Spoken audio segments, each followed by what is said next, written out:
नमस्कार। रेखा खन्ना धार्मिक चैनल पर आप सबका प्यार से स्वागत है। श्रीमद् देवी भागवत कथा के अंतर्गत हमने जाना कि महिषासुर की मृत्यु स्त्री के द्वारा क्यों हुई, क्योंकि उसने ब्रह्मा जी को प्रसन्न किया और उसने वरदान मांगा कि किसी भी पुरुष से उसकी मृत्यु ना हो। स्त्री को उसने अबला जाना तो उसने कहा कि किसी स्त्री के द्वारा ही मेरी मृत्यु हो। ब्रह्मा जी ने उसे वरदान दे दिया। अब सभी देवताओं को महिषासुर ने हरा दिया और सभी से सब कुछ छीन लिया। तो सारे देवता बहुत ही परेशान हो गए और शंकर जी और ब्रह्मा जी के साथ विष्णु जी के पास गए और बहुत तरह से प्रभु की स्तुति करके बोले, भूमंडल का भार वहन करने वाले भगवान, भक्तों पर दया करना आपका स्वभाव ही है। किस प्रकार इस दैत्य का निधन होगा, इस विषय में भली भांति विचार करके देवताओं का कार्य सिद्ध करने की कृपा कीजिए। व्यास जी कहते हैं, देवताओं की बात सुनकर भगवान विष्णु का मुखमंडल मानो मुस्कान से भर गया। वे उनसे कहने लगे, पूर्व समय की बात है, हमने भी महिषासुर से युद्ध किया था, किंतु उसकी मृत्यु नहीं हो सकी। इस अवसर पर यदि संपूर्ण देवताओं के तेज से कोई अत्यंत सुंदरी एवं सुयोग देवी प्रकट हो जाए तो वही सम्रागण में बलपूर्वक उसे मार सकती है। महिषासुर सैकड़ों प्रकार की मायाओं का पूर्ण जानकार है। वर पा जाने से उसे असीम अभिमान हो गया है। यह बिल्कुल निश्चित है कि यदि हम लोगों की संवेद शक्ति के अंश से कोई देवी प्रकट हुई तो वह उसे मारने में सफलता प्राप्त कर सकेगी।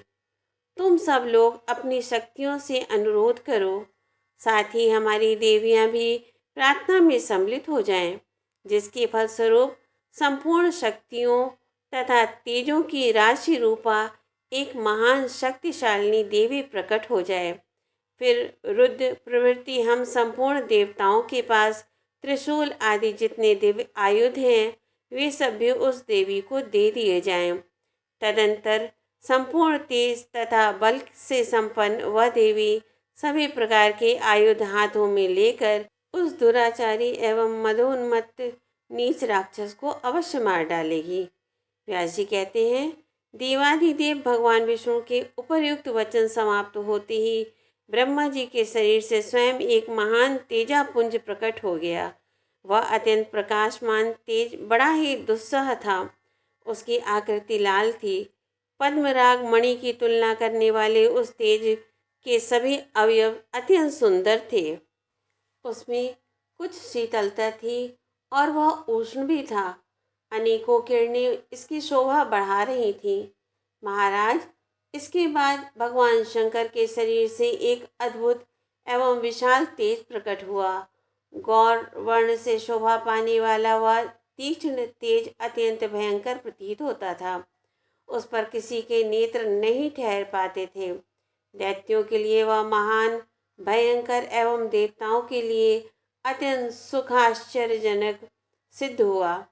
उसकी आकृति बड़ी विकराल थी, मानो तमोगुण से ओतप्रोत कोई दूसरा पर्वत ही प्रकट हो गया हो। इसके पश्चात भगवान विष्णु के शरीर से एक दूसरी तेजो राशि सामने निकल आई।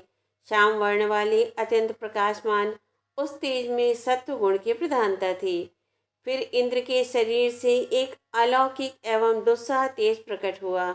संपूर्ण शक्तियों से संपन्न उस तेज में सभी गुण वर्तमान थे। ऐसे ही वरुण, कुबेर, यमराज और अग्नि के शरीर से भी पृथक पृथक तेज प्रकट हुए। इनके अतिरिक्त जितने अन्य देवता थे, उन सबके शरीरों से भी तेज का प्रादुर्भाव हुआ। सबके विग्रह से निकले हुए तेज एकत्र हुए और उनका एक महान प्रज्वलित पुंज बन गया। वह तेजापुंज महान विलक्षण था। जान पड़ता था मानो कोई दूसरा महान तेजापुंज हिमाचल पर्वत ही सामने आ गया हो। सब देख रहे थे। इतने में ही देवताओं का वह तेजापुंज एक परम सुंदरी स्त्री के रूप में परिणित हो गया। वह सर्वश्रेष्ठ नारी ऐसी विलक्षण थी कि उसे देखकर सबके सब आश्चर्य मानने लगे। वही भगवती महालक्ष्मी हुई। उनमें सत्व, रज और तम तीनों गुण वर्तमान थे। संपूर्ण देवताओं के तेज से प्रकटित वह देवी 18 भुजाओं से शोभा पा रही थीं। उनके 3 वर्ण थे। अखिल विश्व को मोहित कर देना उनका स्वाभाविक गुण था। स्वच्छ मुख था, काले नेत्र थे, दोनों होठों में लालिमा छाई थी, हाथों के तलवे लाल थे। अलौकिक अलंकारों से सभी अंगों की छवि बढ़ रही थी। महिषासुर को मारने के लिए प्रचुर देव तेज से प्रकट हुई। वे देवी 18 भुजाओं से संपन्न होने पर भी समय अनुसार हजारों भुजाओं से सुशोभित हो जाती थीं। राजा जन्मेजय के द्वारा पूछे जाने पर कि देवताओं ने देवी को जिस प्रकार आयुध और आभूषण अर्पण किए, वे सब प्रसंग भी क्रमशः आपके मुखारविंद से सुनने के लिए मुझे उत्कट इच्छा लगी हुई है। तब व्यास जी कहते हैं कि वस्तुतः देवी तो नित्य स्वरूपा हैं, सदा ही विराजमान रहती हैं।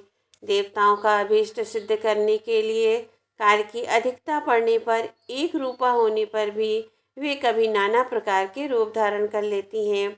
जैसे नट स्वभावता एक होने पर भी जनता को प्रसन्न करने के लिए भांति भांति के वेश बनाकर रंगमंच पर आता है, वैसे ही ये भगवती वास्तव में निर्गुणा और अरूपा होते हुए भी देवताओं का कार्य सिद्ध करने के लिए अपनी लीला से सगुण रूप धारण कर लेती हैं। जहाँ वे जैसा कार्य संपादन करती हैं, उसी के अनुसार उनके अनेक नाम पड़ जाते हैं। उनके जितने गौण नाम हैं, उन सब में धातु के अर्थ का संबंध है। राजन, अब जिस प्रकार तेज से भगवती का मनोहर रूप प्रकट हुआ, अपनी बुद्धि के अनुसार उसका वर्णन करता हूँ। भगवान शंकर का जो तेज था, उससे भगवती के मुख कमल की रचना हुई। श्वेत वर्ण से सुशोभित वह मुखमंडल अत्यंत विशाल एवं मनोहर आकृति वाला हुआ। यमराज के तेज से भगवती के सिर में सुंदर बाल निकल आए। सभी केश बहुत लंबे थे। उनका ऊपरी भाग मुड़ा हुआ था। मेघ के समान मनोहर आकृति थी। अग्नि के तेज से उन देवी के तीनों नेत्र प्रकट हुए थे। कृष्ण, रक्त और श्वेत, इन तीनों वर्णों से उन नेत्रों की शोभा हो रही थी। उनकी सुंदर भौहें संध्या के तेज से उत्पन्न हुई। वे तेज से परिपूर्ण काली टेढ़ी भौहें ऐसी जान पड़ती थीं मानो कामदेव का धनुष हो। वायु के तेज से उत्तम 2 कान उत्पन्न हुए। वे ना तो बहुत लंबे थे, ना छोटे ही। कुबेर के तेज से अत्यंत मनोहर नासिका प्रकट हुई। उसकी आकृति बड़ी ही आकर्षक थी। तिल के फूल के समान उसका आकार था। राजन, उन देवी के अत्यंत चमकीले एवं मनोहर दांत प्रजापति के तेज से प्रकट हुए थे। कुंद के अग्रभाग के समान उनका आकार था। देवी का अत्यंत लालिमा में अधरोष्ट अरुण के तेज से प्रकट हुआ था तथा ऊपर का होठ स्वामी कार्तिकेय के तेज से उत्पन्न हुआ था। भगवान विष्णु के तेज से उनकी 18 भुजाएं उत्पन्न हुई थीं। वसुओं के तेज से लाल वर्ण वाली अंगुलियां प्रकट हुईं। चंद्रमा के तेज से दोनों उत्तम स्तनों का तथा इंद्र के तेज से मध्य भाग कटि प्रदेश का प्रादुर्भाव हुआ, जिसे 3 रेखाएं सुशोभित कर रही थीं। वरुण के तेज से जंघाएं और पिंडलियां तथा पृथ्वी के तेज से नितंब भाग प्रकट हुआ, जो बड़ा ही विशाल था। राजन, इस प्रकार तेजापुंज से सुंदर आकार वाली वह देवी प्रकट हो गई। उनका स्वर अत्यंत मधुर था। उनके सभी अंग मनोहर थे। नेत्रों की छवि अनुपम थी। मुख मुस्कान से भरा था। महिषासुर के द्वारा सताए हुए संपूर्ण देवता उन्हें देखकर आनंद से विह्वल हो उठे। तब भगवान विष्णु ने समस्त देवताओं से कहा, अब देवता लोग इस देवी को अपने सभी प्रकार के आभूषण और आयुध प्रदान करें। इस अवसर पर संपूर्ण देवता तुरंत अपने आयुधों से परम तेजस्वी विविध प्रकार के अस्त्र शस्त्र निकालकर इस देवी को अर्पण कर दें। व्यास जी कहते हैं, भगवान विष्णु के वचन सुनकर संपूर्ण देवता आनंद पूर्वक अपने अस्त्र शस्त्र आभूषण और वस्त्र तुरंत भगवती को देने लगे। क्षीर समुद्र ने 2 दिव्य वस्त्र, जिनका रंग लाल था और कभी जीर्ण नहीं होने वाले थे, तथा एक अत्यंत चमकीला सुंदर हार देवी को भेंट किया। साथ ही उन्होंने दिव्य चूड़ामणि, जिसकी चमक करोड़ों सूर्यों के तेज को परास्त कर रही थीं। 2 कुंडल और सुंदर कड़े देवी को अर्पण किए। विश्वकर्मा ने प्रसन्नतापूर्वक सब बाहुओं के लिए केयूर और कंकण, जो अत्यंत अद्भुत एवं अनेक प्रकार के रत्नों से अलंकृत थे, देवी को भेंट किए। त्वष्टा ने सुंदर चरणों में पहनने के लिए निर्मल नूपुर, जिनसे मधुर ध्वनि निकल रही थी, तथा जो रत्नों से भूषित एवं सूर्य के समान प्रकाशमान थे, भगवती को भेंट किए। त्वष्टा का हृदय बड़ा उदार था। उन्होंने कंठहार और अंगुलियों में पहनने के लिए रत्नों की बनी हुई अंगूठियां भी दीं। वरुण ने कभी न कुमलाने वाले कमलों की माला भगवती को भेंट की। वैजयंती नाम से विख्यात वह हार उत्तम गंधों से परिपूर्ण था। उस पर भौरे मंडरा रहे थे। हिमवान ने संतुष्ट होकर सवारी के लिए सुनहरे रंग का सुंदर सिंह तथा भांति भांति के रत्न समर्पित किए। फिर तो सर्वोपरि विराजमान रहने वाली वे देवी दिव्य आभूषणों से अलंकृत होकर सिंह पर बैठ गई। उनमें सभी उत्तम लक्षण वर्तमान थे। तब भगवान विष्णु ने अपने चक्र से चक्र उत्पन्न करके भगवती को अर्पण किया। उस प्रकाशमान चक्र में हजारों अरे थे। राक्षसों के सिर काटने में वह पूर्ण समर्थ था। भगवान शंकर ने अपने त्रिशूल में से एक त्रिशूल निकालकर देवी को भेंट किया। उस उत्तम त्रिशूल में देवताओं का भय दूर करने की पर्याप्त क्षमता थी। प्रसन्नात्मा वरुण ने अपने शंख से एक अत्यंत चमकीला, स्वच्छ एवं सुंदर शंख उत्पन्न करके भगवती की सेवा में समर्पित किया। उसमें निरंतर ध्वनि हो रही थी। अग्निदेव का मन प्रसन्नता से खिल उठा था। उन्होंने एक शक्ति तथा दानवी सेना का संहार करने में कुशल एक सुंदर सदग्नि भगवती के सामने उपस्थित की। पवनदेव ने बाणों से परिपूर्ण तरकस और एक अद्भुत दिखने वाला धनुष देवी को भेंट किया। वह धनुष अत्यंत दुर्धर्ष था। उसकी टंकार बड़ी तीखी थी। इंद्र ने अपने वज्र से उत्पन्न करके वज्र और ऐरावत हाथी से उतारकर एक अत्यंत सुंदर एवं श्रेष्ठ शब्द वाला घंटा तुरंत देवी को अर्पित कर दिया। संहार का अवसर उपस्थित होने पर संपूर्ण प्राणियों का नाश करने के लिए यमराज जिसका प्रयोग करते थे, उसी काल दंड से प्रकट हुआ एक दंड उन्होंने देवी को अर्पण किया।